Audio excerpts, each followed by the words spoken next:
And we are recording my very first podcast, and I'm here in Portugal, in Lagos, with the one and only Colin Byrne at the McGregor Fast, at the McGregor Fast headquarters.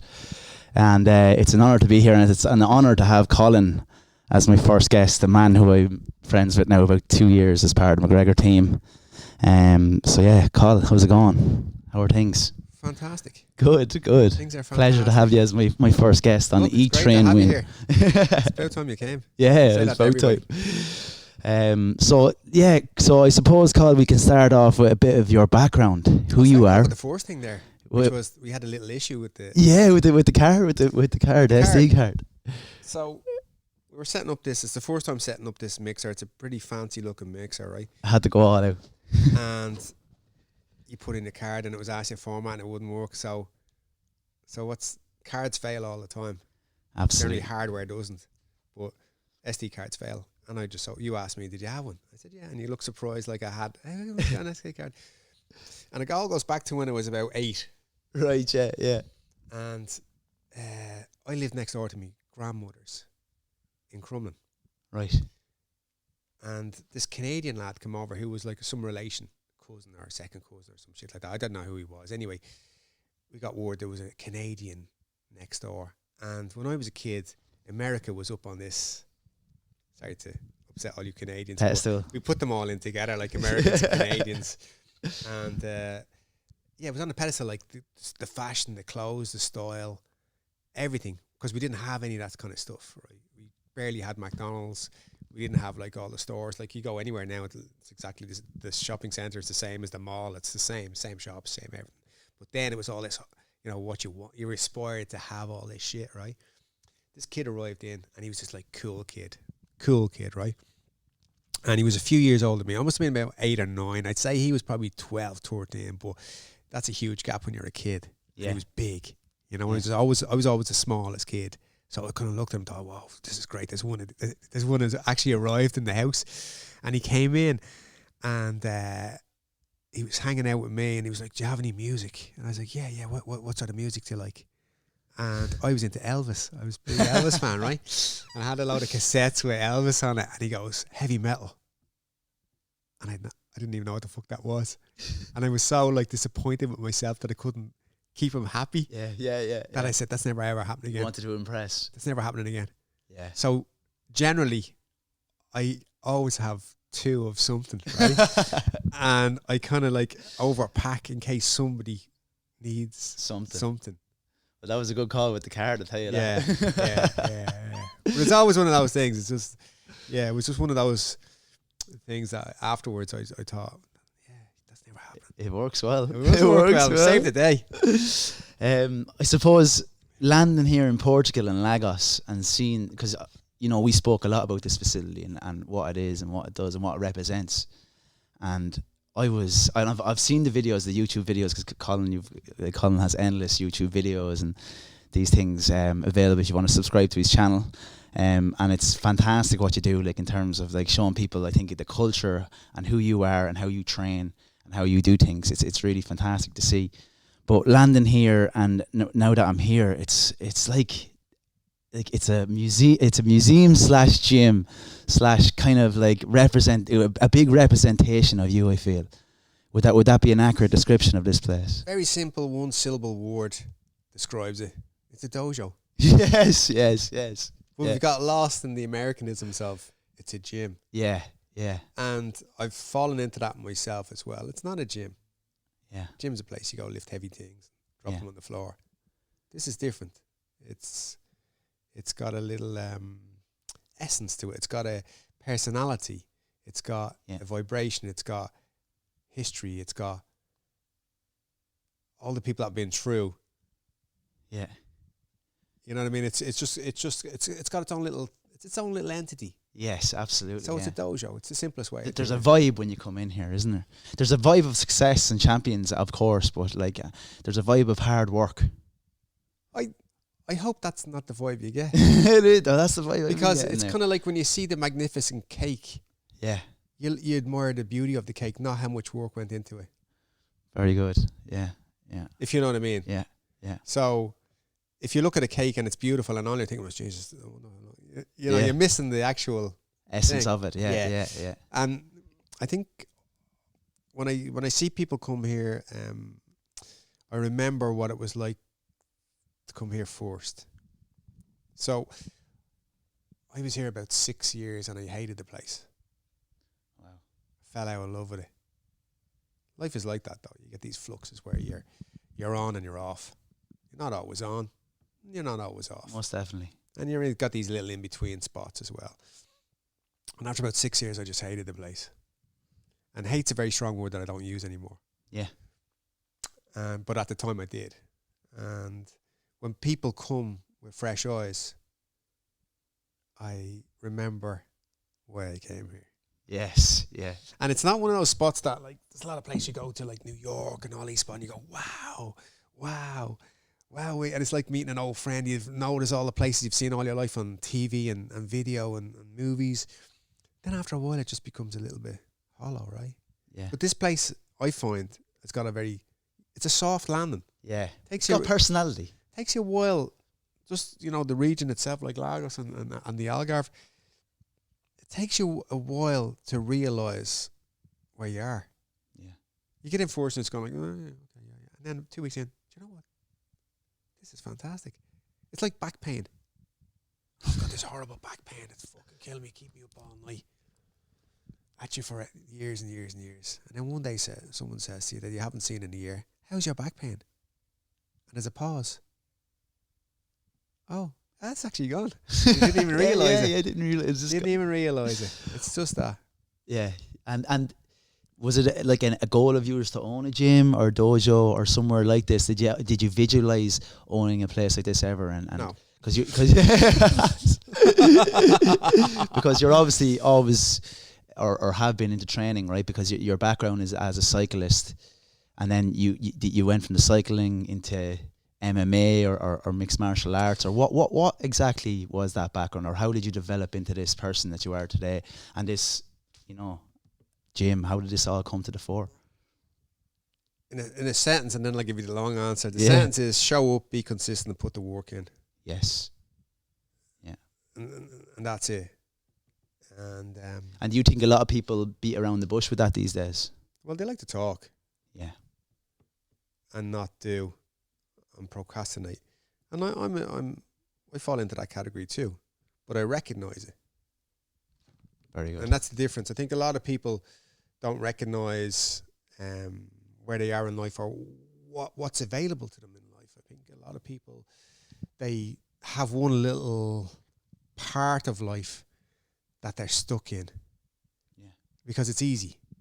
It's easy to make the story bigger and better than it ever was. But guess what? YouTube came along and I saw you and you were shit. Yeah. At your best, you were shit, you know?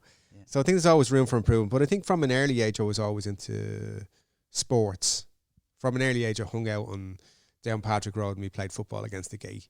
You know, someone had a little thing, we played football, and then we used to race each other around the block. And then I joined Drimna Castle School, and that was a sporty kind of school, like GA and hurling, and they had a great sports complex. So I was always into like sports. And then I got into cycling at 15, yeah. So I quit school at 14. Right. Never good at school. It just wasn't for me. Not that I had any problems in school. Like I was never bullied. No one ever picked on me. No one ever fucked with me. The Christian brothers left me alone. You know, I mean, I never had any issues in school. And I could have easily been a victim in school because I was small. I was kind of like pretty little boy, you know, that kind of way. But I was fucking funny. Yeah. And I was fast with the wit. Yeah. And I made 42 kids in the class laugh when the teacher said something. Yeah, yeah. You know what I mean? Yeah. I just had these spontaneous kind of like boom. And ready to go. So no one fucked with me. I remember one person did. What was his name? Alan Palmer. I only came up with that recently because I'm writing a book at the moment. But this kid, I never thought about it since it happened. Since I was like 12. Yeah, yeah. I was like, what's that kid's name again? He lived on the Crumlin Road. His name was Alan Palmer. I said, fuck, I haven't even thought of that kid. You know? Yeah. Alan Palmer hit me a slap one day in school. And there was always one lad in school in your class that was the man. Or two. Maybe one or two, yeah. One or two. And they had this little little nuance amongst themselves, even though it might kick off, it might not, but they kind of had this je ne sais quoi amongst themselves, right?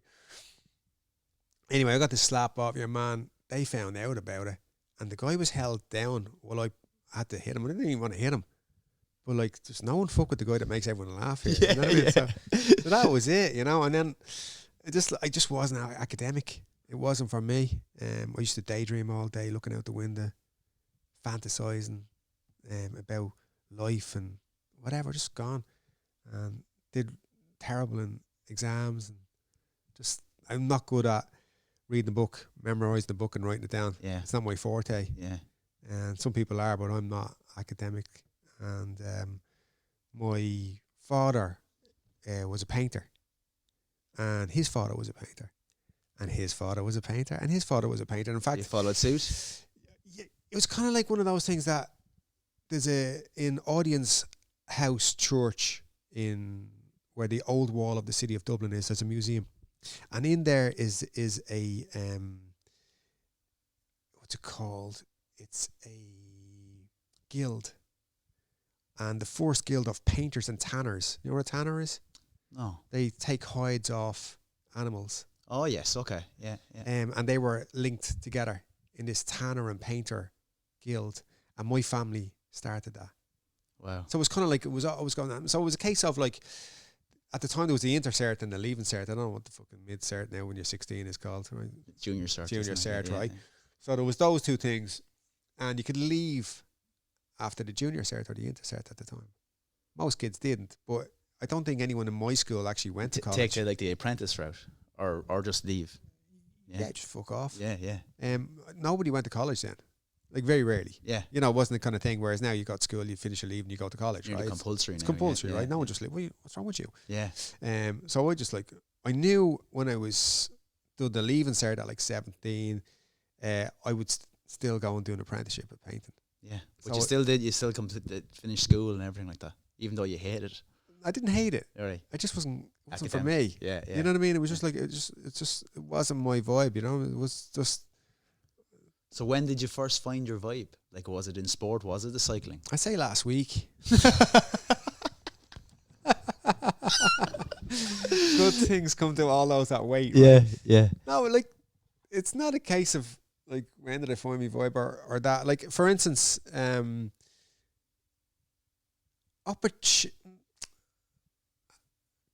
suppose that the thing I've been thinking about lately is courage. And it's putting yourself out there and doing things. I'll give an example.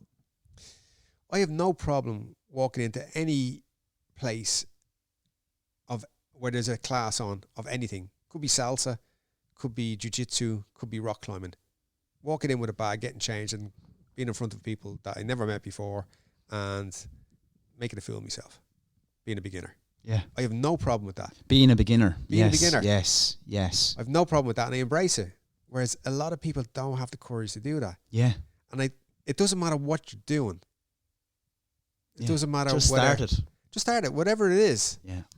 Make a clown of yourself, but don't take yourself too fucking seriously, because at the end of the day, Nobody cares. Nobody gives a fuck. Yeah. Yeah. And the other thing I came across recently was a book on frequency. And David Hawkins. It's kind of interesting, like, how you come across these at the right time or at the wrong time and you don't read it. Yeah. Like, I have the book sitting on it, and I only gave it to someone the other day, and I must have it like 15 years. Well, it's an example is the Joe Hoy book you gave me recently. That was just, I couldn't believe you gave me that, and it was just seems like at the right time I got that book. Yeah. Yeah. This book was recommended me to. Here's the other thing you gotta pay attention, and this is something I figured out. Not figured out, but I'm figuring out. I'm figuring out every day. Like, just I don't have things figured out, but I'm getting there. Is be aware who you're fucking talking to. Yeah.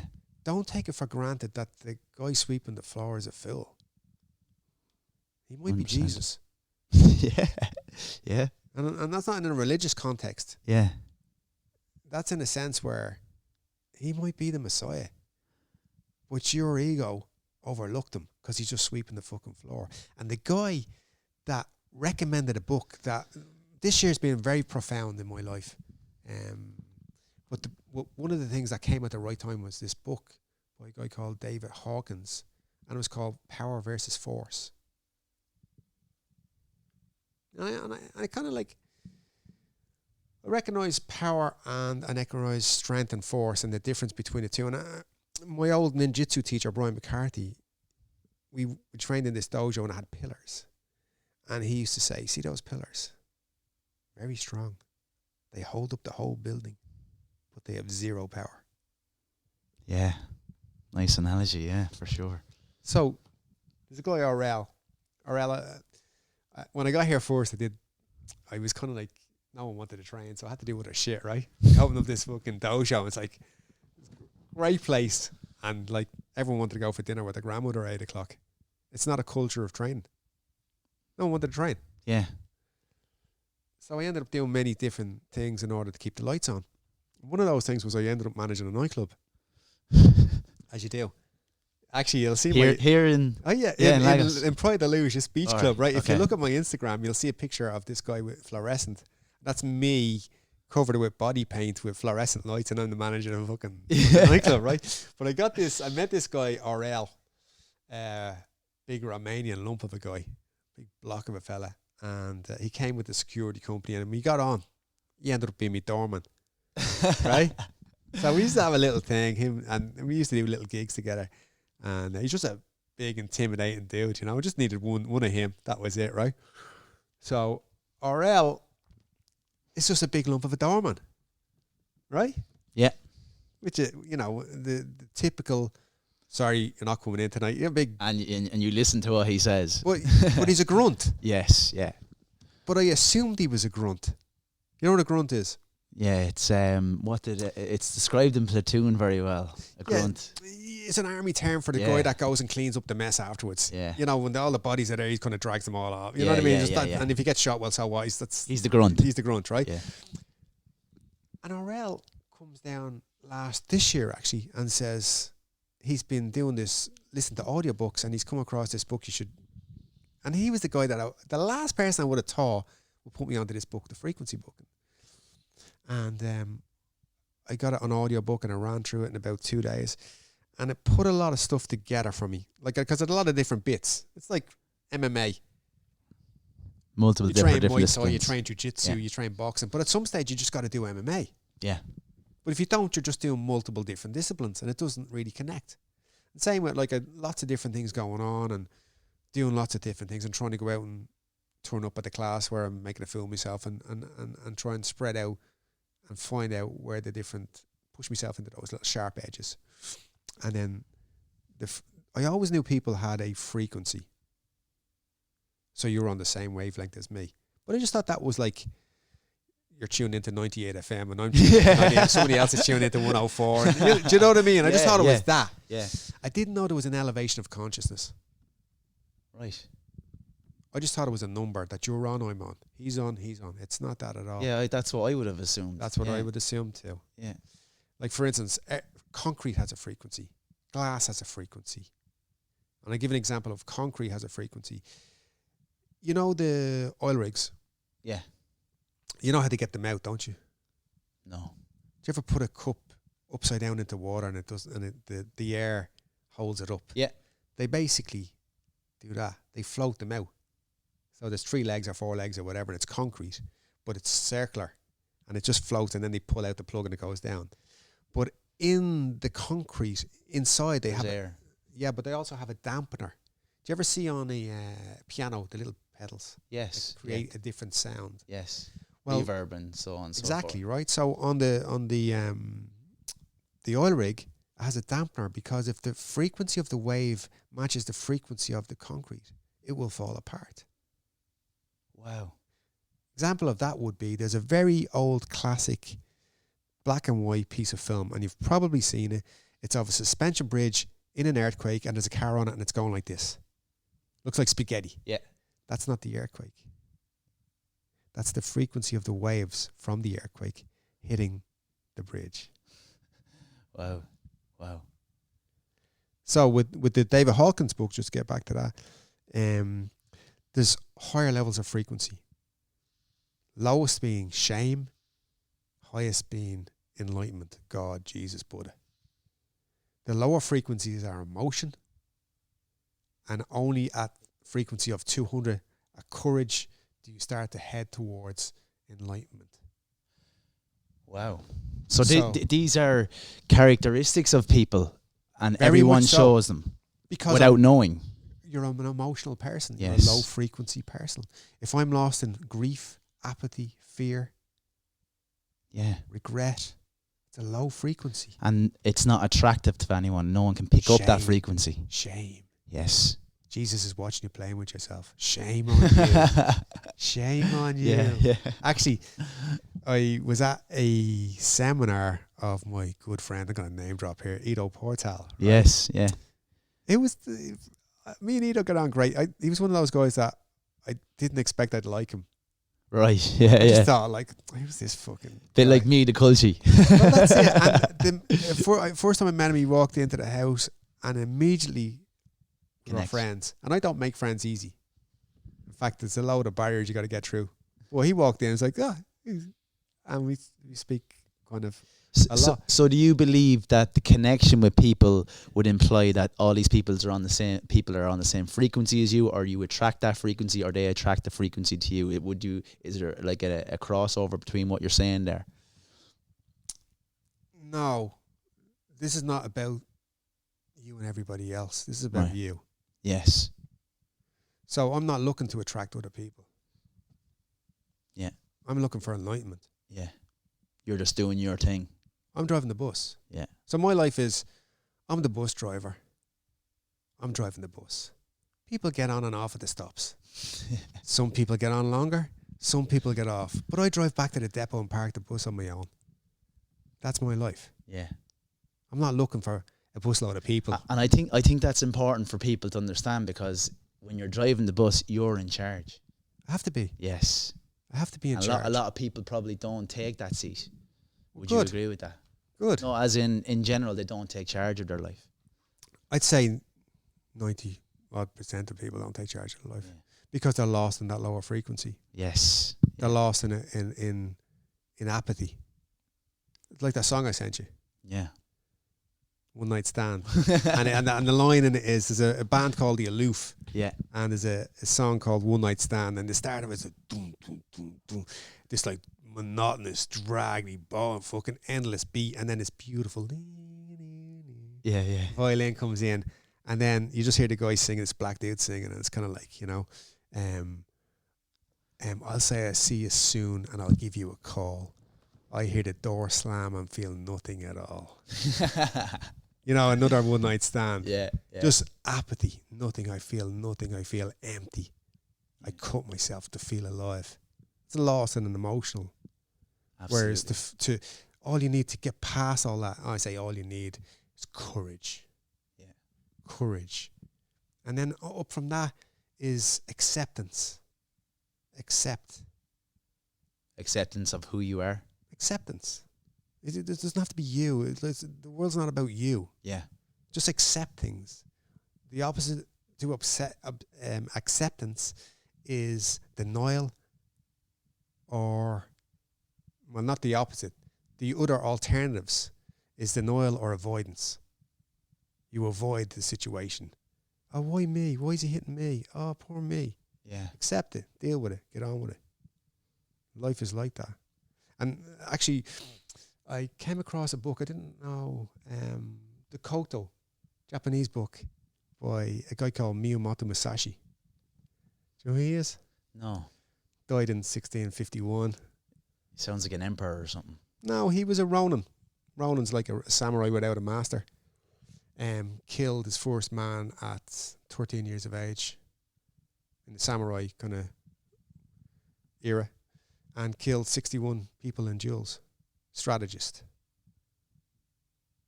Wow. Wrote a book called 5 Rings. Lived in a cave for the last 3 years of his life. I remember you telling me about this book. Yeah. So he became a monk for his final part of his life. Sat in a cave for 2 years. Wrote this book called The Book of 5 Rings. and became like a saint of God. He developed the two-handed swordsmanship. It was down to Musashi. You've seen me moving around with a blade with two hands, two swords. It's Musashi, right? So he wrote this book that became very popular in America with business. If you take out the man with the sword and you put in the man with the briefcase, it's the same objective. Yeah. He's trying to cut your head off and he's trying to get the deal. It's a strategy book. But I didn't know he'd written a second book called Dakota until yesterday. And the first line is acceptance. Very good. Denial or avoidance, and never the way of the warrior. Right. And I thought that was interesting. And it's a book he wrote a week before he died. It's basically got 24 little lines. They're all little lines. Think, like you say, acceptance of what? Acceptance of a thing. It doesn't matter. Just accept. It's acceptance. It's not the way it is. Yeah, it's just the way it is, right? It doesn't matter whether it's about a person or a thing. And then he gave away all his worldly possessions, and he wrote the book for his number one student. And I just found it yesterday, which is kind of interesting. That's very good. Yeah. So you're only starting that now. I started it. Yeah, it's just like his Book of Five Rings is one you could just pick up when you have it in the jacks and pick it up and just read a paragraph, because that's all they are. Yeah, and then bounce on with your day. And then change whatever it is to whatever aspect of your life it is. You've obviously got a very strong mindset, because you're trying to find, or not trying to find, but these books come into your kind of possession and you identify with them very, very quick. So was that like, as you mentioned, you were in school and then you always had interest in sports. Like, where did that kind of find itself, and did that mindset come into play at that early age, or is this something that like you're always working on and you're always developing? I'm a daydreamer. Right. I'm an alchemist. I visualize. Example. I wasn't always in a good spot. Yeah. So sometimes I was in a dark spot. Yeah. And in dark spots, I was seeking to get back to the good spot. I think a lot of people can identify with that, but don't have probably the courage to say it or talk about courage. It. Yeah, exactly. Courage. And that's what I wanted to go but back to. A dark spot, like proper dark. Yeah. Couldn't see anything. Yeah. What does Oscar Wilde say? It's like a blind man in a dark room looking for a black cat that doesn't exist. And finds religion. It. And finds it. Religion. Yeah. But I started going to... There's one of the other things I do is I try and make an opinion on experience rather than dogma or other people's Sky News. So I can't have an opinion on something unless I've tried it. So, for instance, I've tried different types of meditation. I've tried different types of yoga. I've tried different... And then I can say, well, okay, that's what I think of it. Instead of just, saying an opinion, yeah.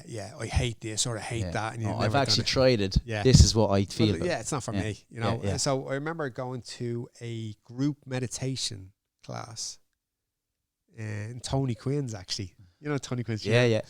The cult of Tony Quinn. So I went to this group meditation because I tried Zen Meditation, which was in this Buddhist monk's place in Exchequer Street. He had this little fucking place where he slept in as well, and it was also his little shrine, right? And I just stared at a wall for an hour. Wasn't for me, because I don't need to stare at a wall for an hour, right? So I went to this group meditation. Everyone close their eyes. Now, imagine you're on a beautiful beach and the sun is thing. And I'm like, okay, I'm there, yeah. Because that's what I do all day. Yeah. And then I was into it like 15, 20 minutes, and there was a woman behind me. We're all in rows of seats, right? And next of all, I hear this like, from this grunting from this woman. And it sounded to me like she was having a full orgasm in the seat behind me. I said, what the fuck's going on? But that's somebody who never, ever relaxed, or never, ever visualized, or never, ever dreamt, daydreamed. I just thought everyone did the same as me. Yeah. It's like some people take acid, right? Certain drugs, like there's a lot of culture now or fashionable stuff like ayahuasca, and people all think it's the cure for everything and all that. It's not for everybody. Same with like weed is not for everybody. Alcohol is not for everybody. sobriety is not for everybody. Yeah, I love that. I love what you're saying there, because I can identify with that 100%. So if you're like a visual person, a visual person and you take acid, it's like, what do they give a kid that's got hyperactivity? Ritalin. Right? Oh, sorry, yeah. It's amphetamine. Yeah. So if you're already fucking buzzing around like a mad joke and you give someone amphetamines, you've already reached the ceiling and you end up getting slow. Yeah. So if you've got someone who's a very visual person, and some people have said to me, hey, Colin, I was thinking of doing this and doing that, and what do you think? And I think you should avoid that. Whereas if you're a person that's never daydreamed and you do a little bit of acid or you do a little bit of fucking ayahuasca, and all of a sudden the world is opened up to you. But if you're a person that's already at that state and you give it some of that, well, you've a rock bottom to hit. Yeah, you're going to hit it. You're going to hit it, Yeah. right? So that's what I think about that. Yeah. Quality. I was off on a tangent there, was I? No, it's all good. It's all good. So yeah, like the one of the things that like I can identify with you as well. Like I go back to that mindset and all that, and I was trying to get into like how you get onto the cycling and how you got into all that sport and all that, because like if to look at you now, you're in great nick. You're gonna be even better in a few weeks with great nutrition. Oh yeah, well, that's it. But like, you know, it's like you started this sporting journey, and when I look at the wall in here and I come into the dojo, and it's like there's all this MMA history of you and Connor and all the guys, and then you kind of look at the other photos and there's one behind me. I know it's a great photo, and I think you're in Dundalk with your hands in the air cycling, and then you know I do speak to the doc and all your adventures through all that. And was it cycling that brought you into all that era, and how did it develop from cycling to MMA to creating your own gym to this mindset? And that I'd love to tap into that as well if we could. Mentorship. Mentorship, right? You need a mentor in your life. Yeah, totally agree. And if you don't have a mentor, fucking get one. Yes. And that can be somebody online or someone that you look up to, but fucking get one. And if you have to pay for it, pay for it. But if you don't have a mentor, you're fucked. You've no guidance. None. And you'll just do nothing. They'll talk about it. Do you know what? I was going to get a t-shirt and walk around town with it. And I had, every time I meet you, you don't have to tell me you will be training on Monday.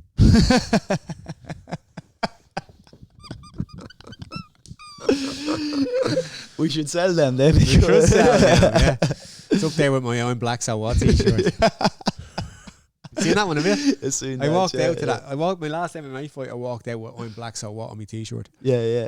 Brilliant. I was actually going to do that during the height of the COVID. I was going to wear my balaclava, I'm Black So What, and free hugs.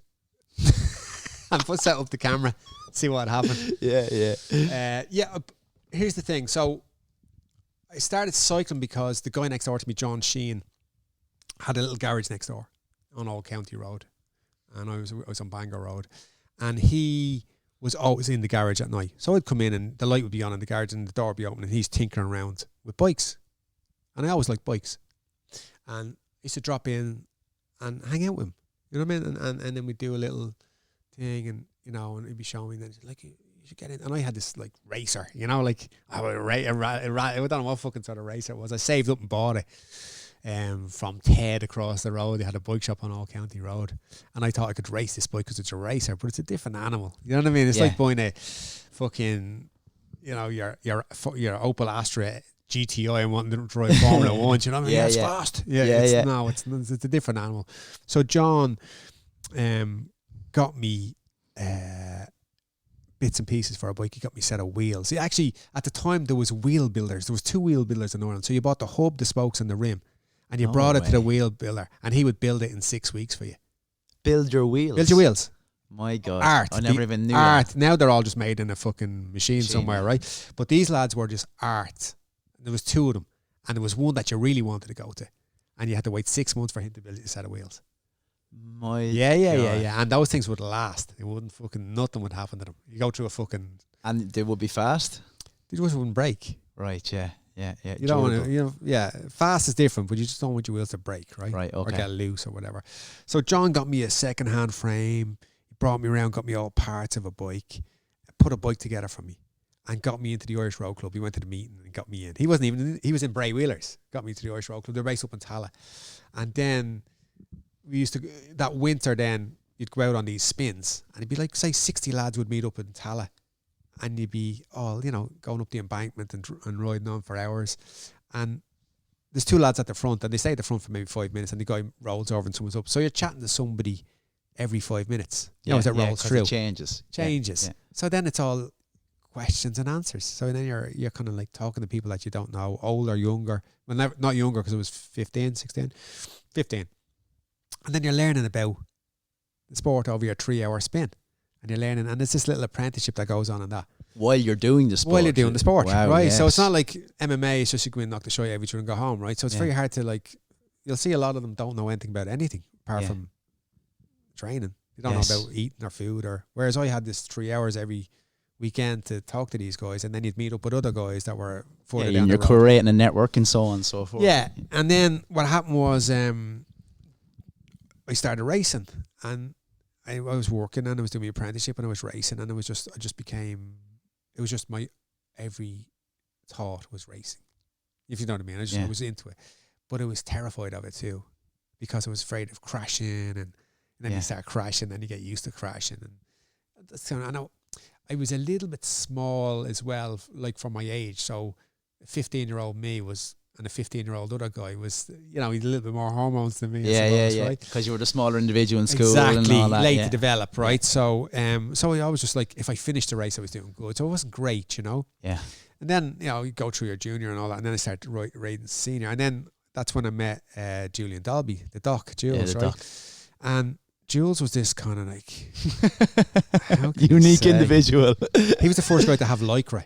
Right, yeah. Because before that, the shorts were like made of cloth. I came in around. Lycra is stretchy material. Sorry, I thought you meant the type of shorts. No, just that material. Before that, there were woolly jerseys and woolly shorts, right? Yeah. And he had this. Everyone was broke, right? I had bits from fucking parts are 20 years old. He showed up on this Colnago Italian handmade frame, right, with gold plated parts, Campagnolo. And it's like, you wouldn't see it. You know what I mean? Just would not, like. And he was just like, he had this Mohican haircut. Have you ever seen it? I've never seen it. Crisscross, like a man, like he was a punk, like a proper punk. You know what I mean? Like now you can do what the fuck you want. You can dye your hair pink and shave your eyebrows. But back then it was Jesus Christ. Shame on you. Shame on you. No, on the dock he wouldn't give a shit. Doesn't give a fuck, right? And the thing about him is he doesn't care about anybody else. No. Just himself, right? Yeah. So I would be worried about what other people think. He's not, by the way, he's not this mean individual. He's a great guy. Great I'm guy. Friends with him for a long time. He's one of my lifetime friends. Absolutely. And the thing about him is, like, he'd go through a fucking wall for you. Yes, that's Shit the thing. goes pear-shaped. Yeah. We need a chopper out of here. We can figure out how to fucking pay for it. We're getting a chopper out of here. And that's it. Yeah. And so what happens, I used to see him racing. And he was just him and nobody else, right? So what happens was, one year I went, John Shane was going skiing with Julian. And skiing is very similar to cycling. Right. And it's kind of like the same kind of muscle groups, right? So we went to Moorseen for 2 weeks. No one ever went for fucking 2 weeks. Everyone went for a week, you know, because at the time, skiing was still exclusive. Yeah, very expensive. It was very expensive. So we went for 2 weeks. So there's me, John, and Julian. And I just found Julian very odd, to say the least. Because where I'm from, you would grow up in Crumlin, go to the local bar. When you get to a certain age, go to another local bar, meet some board at the bar that lived around the corner, get married, get a gaff around the corner from the folks, have a couple of kids and watch football. Yeah. I think that's the Irish mindset, actually, even though, like, even in a cellular. Yeah, there's my life panned out. Yeah. There you go, right? Yeah. Off you go. And at the time I would have met this board when I was like 18, 19. Sharon was her name. And same thing. I remember she had this scare that she was pregnant as well. Do you know what I mean? Jesus. And she ended up marrying somebody else and living around the corner with 2 kids and watching football. Doing the whole process, yeah. And that was me. That was my life there again. Paint, got home, fucking eat some crisps and turn into a fat cunt. Yeah. You know what I mean? And what happened was on the and there was nothing wrong with that. Like, that's grand. No, 100%. And Yeah. If that's your thing, that's your thing. Because do you know what? I was the happy fool. Yeah. Sure, why would I think of anything else? And I oh, that's just great. I used to ride the bike. I have her. Everything's great. I go to the pub, me and my mates, and we have a bit of a party. Yeah, and we go on holidays once a year for 2 weeks at Santa Ponza, get locked, hurt a moped and fall off. Yeah. And life is beautiful. Yeah. And that was my life. And what happened was on that 2-week trip to Morzine, Julian was doing things very differently to anything that I'd ever seen before. But I had a daydreamer mentality. I fantasized about things. You were open to it. I was open to it. Yes. And I'd say, well, what are you doing that for? Yeah. And then he had a completely different view on life to me. Actually, Paul Kimmage wrote a very good article on him. And it was a 2-page spread in the Tribune, Sunday Tribune, and it was called Julian's Different View of the World. Very good. Yeah. And being banned from a race for not wearing socks. Do you know what I mean? He won a race, hands down, won the race, and they fucking disqualified him because he had no socks on. And then I'd say he took that well. Oh, he did, because he goes to the rule book. Socks, if worn, must be a certain height. Right, yeah. Because they're only about 2.5 inches. Now they're up to their fucking knees, right? Yeah. And they must be white. Right. So he said, if worn. Yeah, I was just about to say that sentence says if. So what happened then was Julian was at this to be a pro at that stage. Like, I wanted to ride the Tour de France and all that. Cause that was my aspirations. He was riding if you wanted to be a pro, you had to go to France and ride the amateur scene. And he started off as like a third cat rider, a second category, first category, then win a few races and then get a pro license. So he'd already ridden in France, which was very hard because you're a foreigner. So they didn't give a fuck about you. You came over, you got the brunt end of everything. You were just last in, dirt, because there's so many French guys, right? Yeah. And he went over and he rode for this team called Wascal. Actually, Paul Kimmage rode for Wascal as well. And Wascal was this, you know, the way cycling had a tarnished name of drugs. Yes. Well, Wascal was the biggest fucking junkies there ever was, right? And it was good riders, but a lot of ex-pros. So as the pro starts to get older, they decline to get less and less money. So at some stage, they go back to being an amateur because they can make more money. Right. And there's no drug tests. Very rarely. Wow. So they go back from being a pro to being an amateur. And Wascal was full of those guys.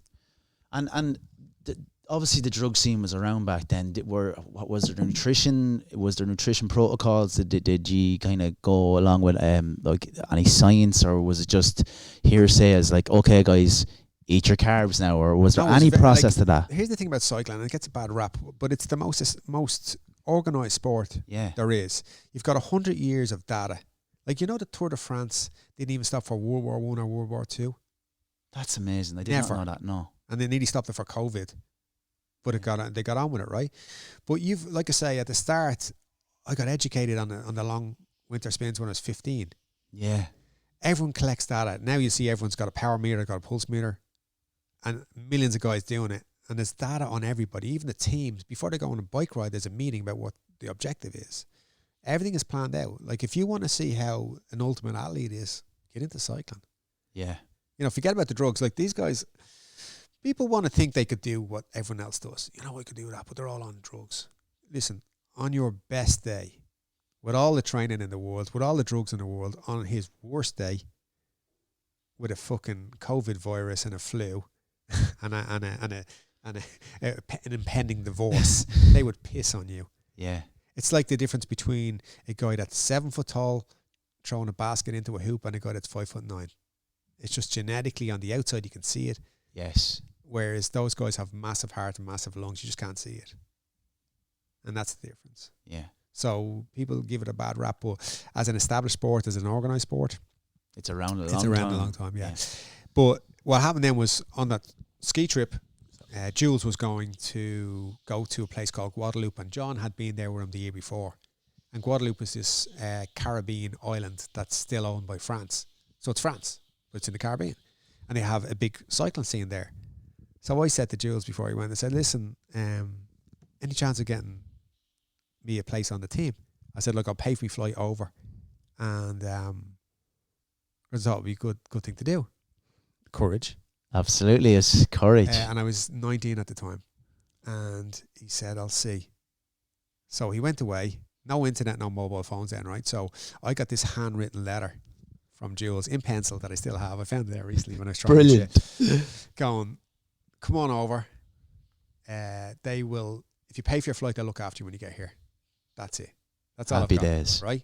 Guadeloupe. Now, I didn't even know where it was. I knew it was in the Caribbean, but I didn't know what it was, right?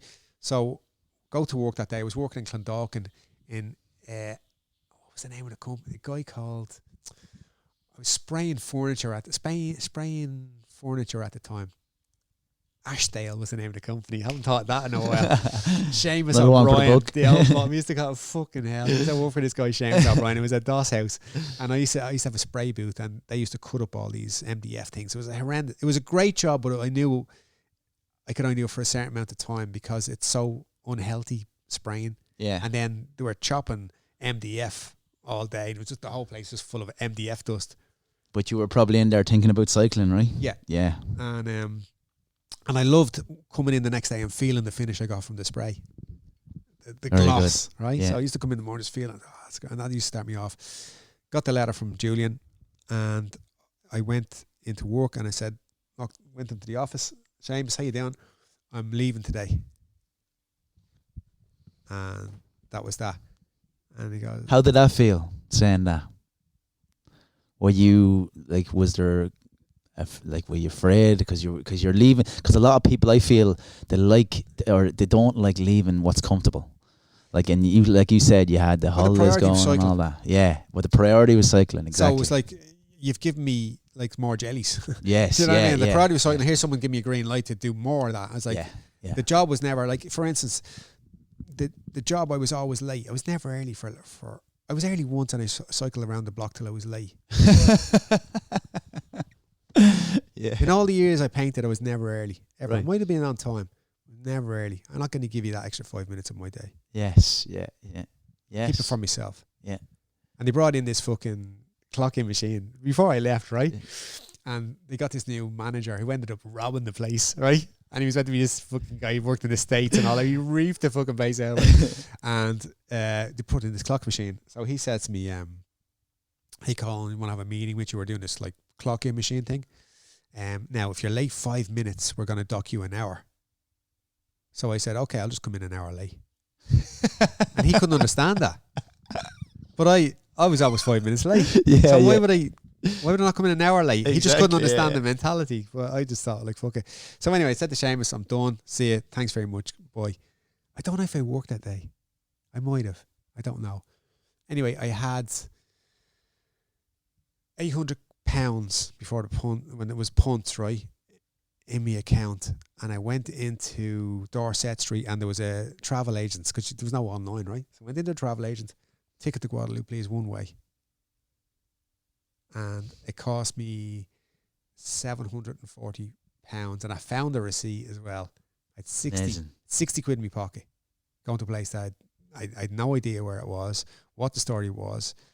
So I got an airline. I got my bike and a suitcase. That was the whole thing of the cyclist: the suitcase and the bike, going to France. You know. Yeah. And I got on the Aer Lingus flight to Paris, and I started chatting to this Italian guy because I'm all excited. Now, generally nowadays I don't talk to people on planes, but I was just this young 19-year-old kid, probably looked about 15, right? Yeah.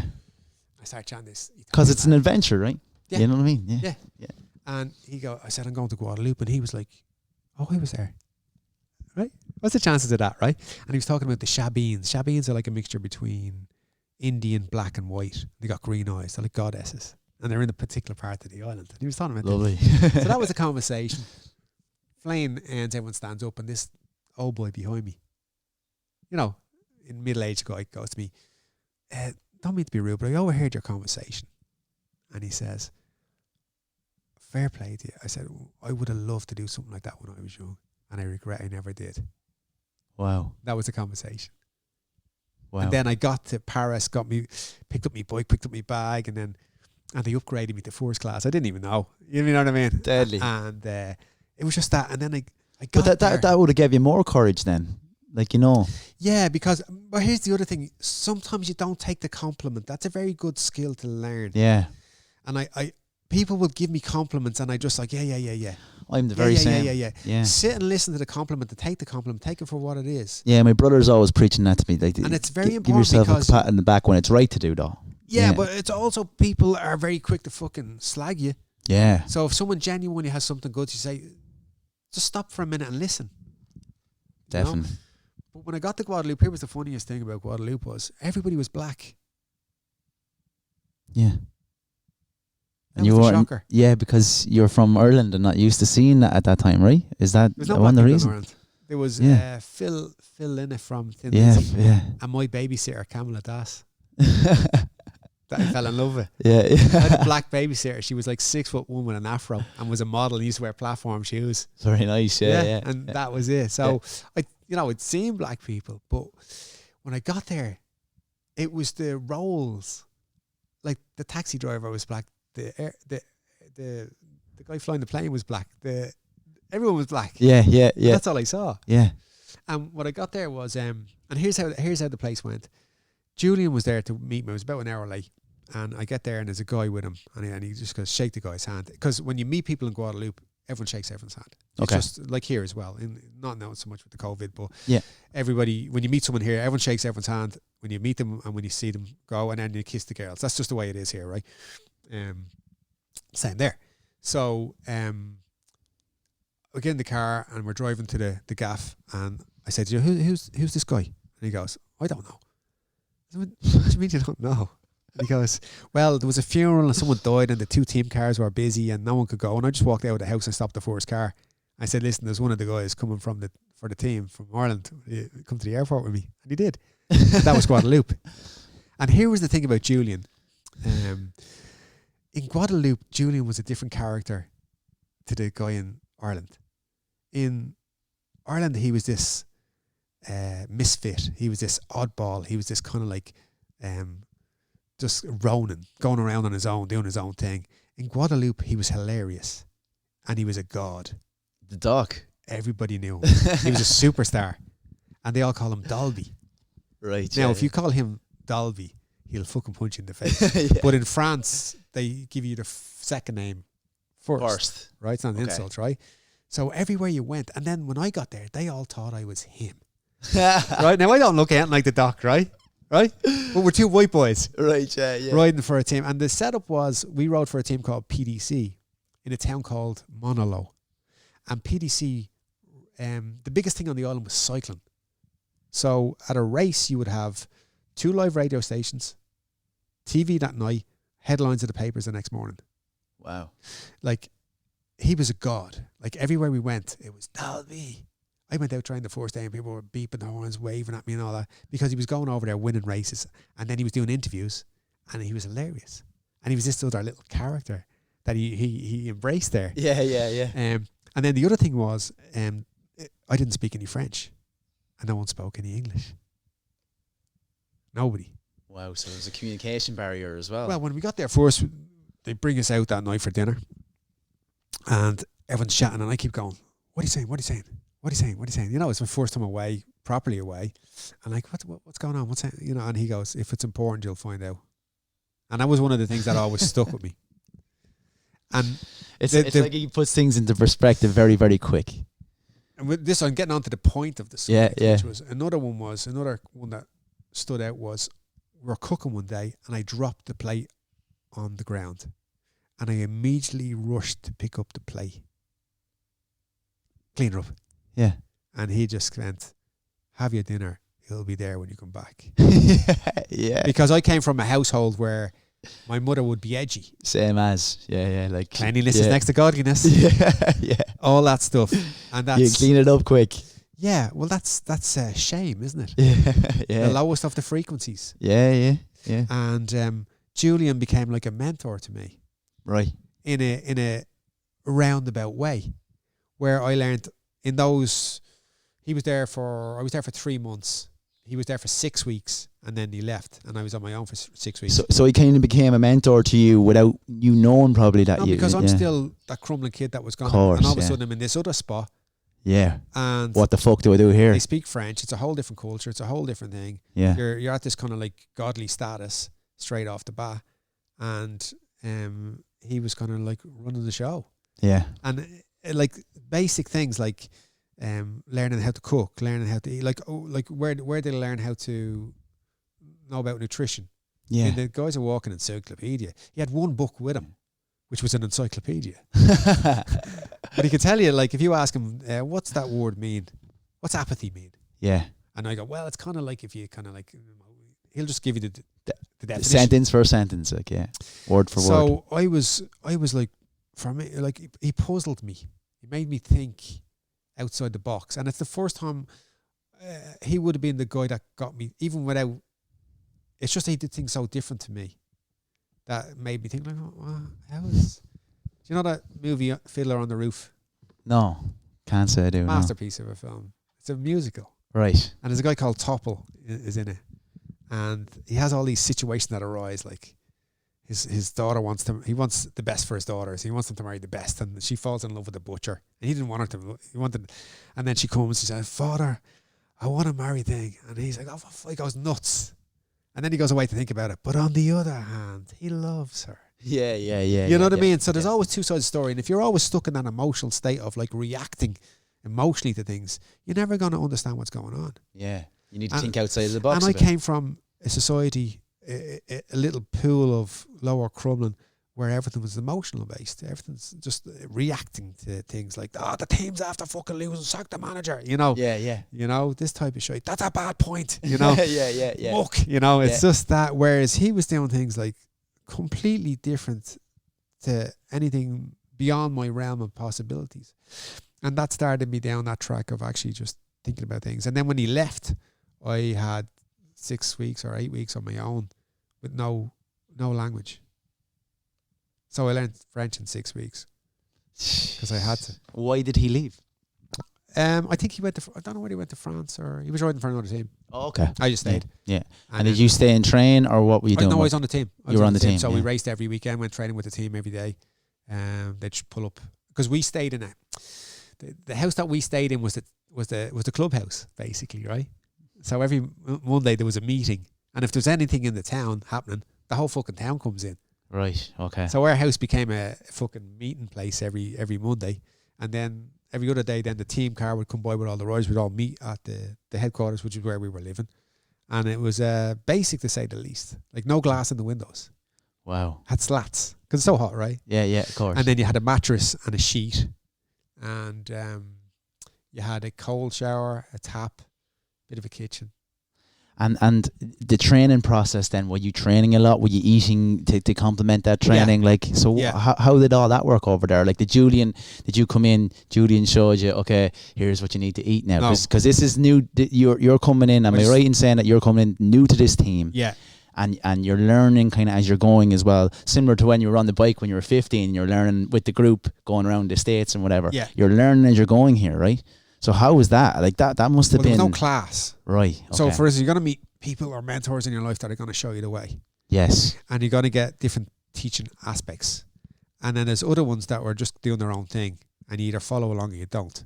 Yeah. Either way, they don't Sink care. or swim kind of thing. Well, they don't care. Yeah. Because they're doing their own journey, right? So if you want to follow along, go ahead, but I'm not going to be upset. Whereas there's other people that are trying to show you and they get frustrated because you're not listening. Yes. Yeah. Because you don't want it. Yeah. Yeah. So either or, but with him, he was just doing his thing and I was just like, what's he doing here now? And I'd say, well, what's this about? Yeah. Well, that's the thing and that's the thing. And I'd like, all right, yeah, and how'd you do that? And then he was always into science before he became a doctor. Yes. The science of things and how things work and theories and stuff like that. Yeah, because when I sit down to talk to Doc, we can go on and on about science and everything, but he's like a master of... He knows what he's talking about. Yeah, 100%. And like you can go and cross-check everything. Yeah. It all and adds up. he's open to... He's not the great lad in terms of like he'll teach you, like he'll say things to you and tell you like his opinion from a scientific point of view, and you're picking up what he's saying and applying that then to your everyday stuff. Yeah. But was there a case like of say, okay, the doc has left now, and you're training and you're doing all these things and you're trying to eat right and all that? Was it like were you in a first race then by yourself without the doc with this team, and was it competitive? Was it hard? Like, can you give an example of like when you were over there? Okay, there was all this cultural differences going on, and you picked up the language. Yeah. Did you have to race then? Race from the get go. So Right. every weekend there was a race. So there was a circuit, like there was every week is a race, and then there were stage races. A lot of the stage races were international, and then Right. basically what happened was it was one foreign rider per team, so that would be him because he was better than me. But when he left, I started doing the international races, and there was one of them. We raced in a place called Marie Gallant, which is a tiny little rock, not too far away, and it was one of my better performances there. I mean, the what surprised me was how good everybody was. Right. Like they were phenomenal. And how, like, they had all the gear. Like, you remember I was telling you about Julian's Colin bike? Yeah. And no one had anything like that in Ireland. These lads had shit that I'd only seen on TV. Wow. Example of how popular Julian was he was riding this international race, and I couldn't ride it. So that day I just hung around and did my own thing. But normally I'd go out with the team car, and it's live on TV, right? And it's live on the radio, and I'm walking up down the street, and the locals are all telling me as you're walking up what he's doing, right? And what happened was he broke the saddle on his bike, right? And he's in the yellow jersey, and he's riding the bike in the race with no saddle, right?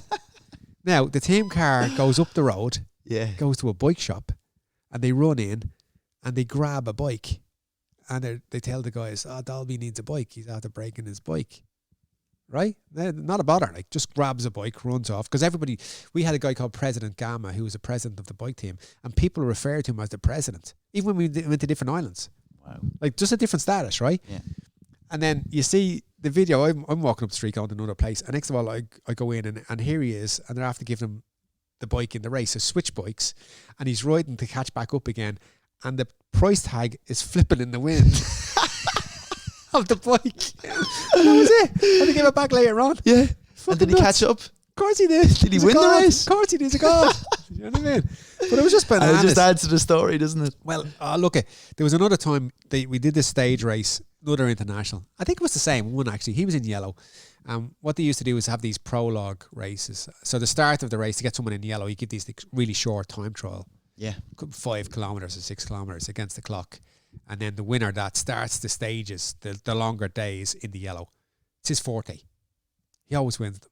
He's just an animal over a short distance. Yeah. And as the stage race goes on 2 or 3 days, he only had 2 or 3 days in him. He wasn't a long stage race rider. Right. If you know what I mean. So Doc was a sprinter, is that correct, at the end? Yeah, but he was kind of like, he only had 2 days in him. But he Okay. still did very well in big long races. He still Yeah. won savage races, like Yeah. animal races, like classics, all sorts of stuff. But in a stage race that was like more than 4 days long, he'd struggle to recover, right? So we had this one where this race was in where we're staying, right, in Guadeloupe, and they decided to put the team in a hotel, right? Now we just lived down the road, and we were content because Jules had his little cooking, and he's very fussy about how he cooks and what he wants. No oil on anything and all this, no sauce. Now if you think he's bad now, like multiply that by 100 then, right? And they put us in this hotel. So he wins the first day. He's in yellow. All the team go back to this hotel, which is about, I don't know how far it was from the house, maybe 10k. And they put us in this hotel. And the food is late. Now, you need to eat immediately after you fucking finish. You know that, right? Of course, yeah. Carb up for the next day. Yeah. And next of all, the food arrives. We've all had a shower, sitting down. I think we've had a massage. And the food arrives. And everyone's digging into a big bowl of rice with stuff in it, like peppers and meat and all this kind of stuff, right? And everyone's spooning up, and he's not eating. Right. And they're like, he looks at me and he goes, Mickey's. Right? He doesn't swear, right? Yeah, that's right. The dog doesn't swear. There's so many other words he could use. And I was like, what? It's Mickey's. And Mickey's to him is sausages. There was sausages in the rice, and he wouldn't eat it, right? Wouldn't eat it. Refused to eat it. Now here's a guy who has got 3 days in him, not eating anything. Needs the fuel. Repair. And he's not going to eat it because there's Mickey's in it. And he goes nuts, right? He goes off in a huff. He goes to bed, and we're all staying in this big room. And I wake up, and I was kind of worried about him, and I was kind of I had all the fucking Mickeys anyway. Do you know what I mean? So I had his. So I wake up and I said, Jules, are you awake? And he goes, yeah. And it's close to like 11 midnight, something like that, right? And I said, I'm gonna go and get some food. Everyone's in bed. We're all in the same room. It's like a big dorm. So I go down to where the bikes are parked in the shed, and it was locked. So I decided to run because I figured I knew where it was. There was no Google Maps, so it's kind of like, I think it's down this way. You know what I mean? Yeah. And it's urban, not urban, rural, right? Yeah. And I start running down the road, and next of all, I come to this crossroads, and there's 2 fucking dogs. You know the way dogs in a hot place at night kind of gang up, and they start barking and they start chasing me. I'm like, oh, bollocks. So I had to come back up, and then I decided to go cross country. And I ended up going through this fucking field, pitch dark, and all of a sudden, I'm walking through a sugarcane fucking field, right? Right. And like, if you've ever been in a sugarcane field, it's fucking brutal, right? It's real tall. All of a sudden, I'm stuck in this. There's a lot going on in the sugarcane field. It's super sharp, right? Yeah. And I get cut to bits. I get out the other side of it to avoid the dogs. And next of all, I see this big black yoke in front of me, a big shape. What the fuck is that? A bull. So then I'm thinking, bull, that's asleep, or the fucking dogs that, and he went past it, and he ran down another few miles. And I must have been gone about 30 minutes in, and I couldn't find out where the fuck we were. Come back, and I said to Jules, I couldn't find it. About an hour later, he goes, all right, thanks. Go asleep, wake up the next morning, and then wake up to a room of panic. You know when there's a room of panic, and you're like, what the fuck's going on? You just sense everything's Where's wrong. the fucking yellow jersey gone? Yeah. Right? The yellow jersey's gone. Doc was gone. Doc is gone, right? No sign of him. Gone. It's like fucking 7 a.m. There's no sign of the cunt, right? And they find him. Where did he find him? At the house that we lived in. Eating. No. Sleeping in a cardboard box because he hadn't got a key, and he dislocated his thumb trying to like bend back the fucking flaps. Do you know what I mean? Oh, yeah, in a cardboard box, yellow jersey, the god himself, right? And then obviously you know what happens the next day, right? He lasted about fucking 5k and he shot out the back. Yeah. Oh no. Yeah. That was pretty much. Did he ride the race with no food? Oh yeah. Just I was stubborn. Oh, stubbornest. The most stubborn man ever. Told you, Mickey's. Don't ever do that again. So he never got sausages in his food again. Yeah. Well, like, you had to go to all that in order to realise. Yeah, I thought you were going to tell me he probably won the race. No, that's about 5k shot out the back. Delirious. So I guarantee you, the next time we went anywhere, there was no sausages in his food. I guarantee you there was, because he made sure. Yeah. But we went to all that trouble. You know what I mean? Yeah. And that was pretty much him. Yeah. And the nutrition end of things, like, was that a common thing to happen where, okay, just guys, you need to refuel, here's a bunch of food, and go, everyone dig in. Like, there was no specifics, there was no supplementation. Oh, there was. Oh, right, yeah. Okay. Oh yeah, at that stage, even yeah. You had choices. Right. So like, for instance, when I went training, they'd fill up my bottles with like carb drinks, they'd have stuff in the car, glucose polymers. Yeah, they'd have bananas, they'd have like different types of fruit juices, whichever one you like. They'd have Coca-Cola if you like Coca-Cola, because realistically, when you need carbs, you need carbs. So if it's Coca-Cola with a bit of caffeine in it, it'll do. Yeah, it's fine. If you're burning that, if you're burning through 5,000, easily on a bike, it's fine. You'll burn through it. It's not it's not your daily practice, but it'll do. Yeah, and sometimes it's the best thing to get into you. And did you have like a nutritionist, or was it just you guys that had to deal with it, or was there a person in charge of that, or how did that all work? I mean, there wasn't. I mean, like I say, Julian was the kind of guy that knew the science through it all. Yeah. And he would have understood the science. Whereas the rest of the guys, I mean, if you look at them all, they were all in phenomenal shape, but the food was very clean. Yeah. And plus they understood that if I'm racing tomorrow, I need more carbs. Yes. If I'm not racing tomorrow, I don't need as many carbs. Yeah. So they just did it on that basis. Without weighing stuff, without adding powders. There was powders. And the second time I went there, they brought in this ex-pro guy that was mad into powders. Yeah. And supplements and protein powders. And did when he came in, did that change the game, or was it a thing? Oh, I'm not going near that. Was there a bit of? It was, because he was this kind of like French white boy that came in, that was a pro, that started telling everybody you're doing everything wrong, right. And there was a little bit of resistance to him.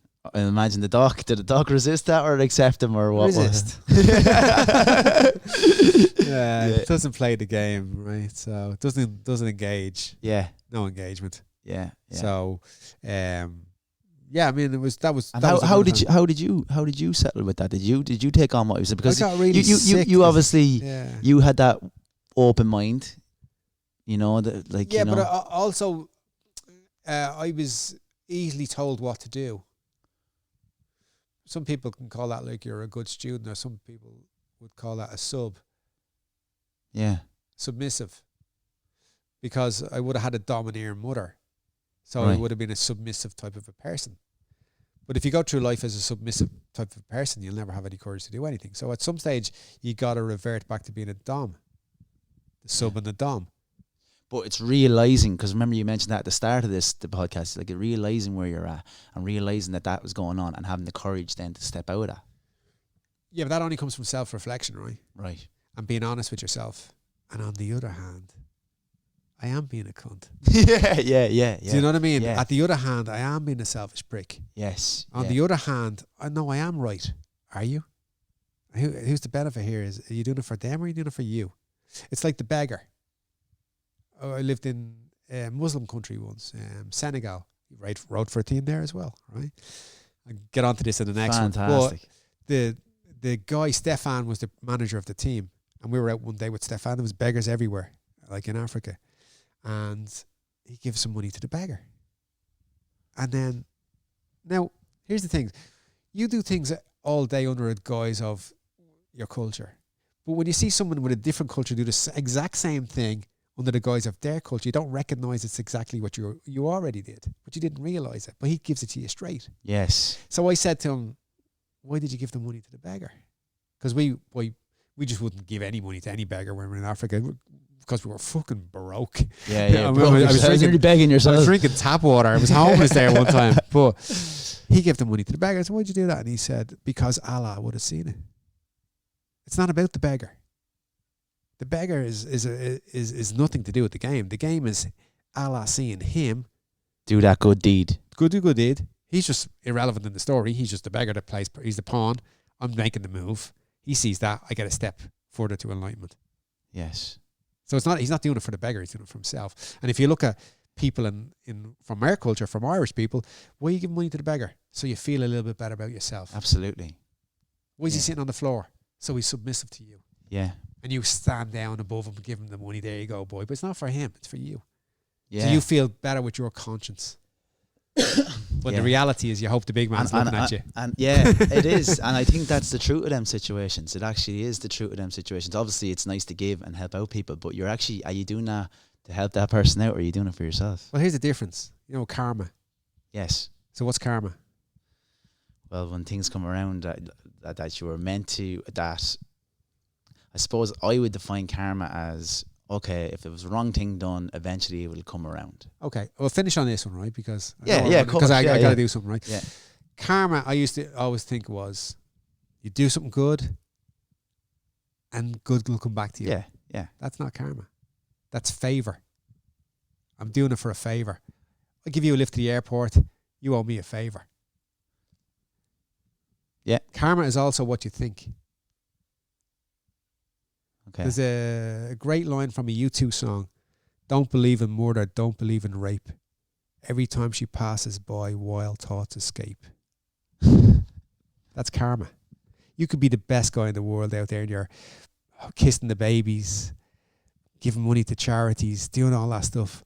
But inside, your thoughts are dark. Yes. Karma is also serving. It's not about doing things for people. So it's about your mindset. I'm not looking for return. I serve you. I'm not looking for a return. I'm not looking for favor. I do it because I want to serve you. I don't do it because I want you to do something for me. Yes. I don't want you to do anything for me. My biggest question I get from people is, can you help me? My biggest answer is no. Help yourself. I am not here to help you. I'm here to serve you. I'm not here to help you. Yeah. Help yourself. If you don't help yourself, nothing is ever going to change. If I keep chopping up the food for you, you're never going to fucking eat when I'm around. I'm not around. Yeah. And that's the difference. Either serve or don't serve. but don't masquerade around like I'm a good man when all you're doing is for your fucking self. Yeah. And that's the reality of life. And I think when you start to kind of realize those things, and it's taken me a long time. I mean, this year's been the most profound year of my life for realizations. That when you start to realize what it's all about, I'm just driving the bus. Just driving the bus. Driving the bus. Brilliant. All right. On that note, that's a good way to end it, I feel. My very first podcast done and dusted, but we will most certainly be having Colin back on. You're only 19. Mindset, brother. So yeah, thanks for listening, guys. And yeah, we'll be back with more. Just check out the social media platforms for more details. And yeah, thanks, Colin. Really appreciate the first podcast done in the fantastic dojo in Lagos, Portugal, McGregor Fast headquarters. Thank you very much, brother. It's been an honour. Thank you very much. We are all one. Namaste. Namaste.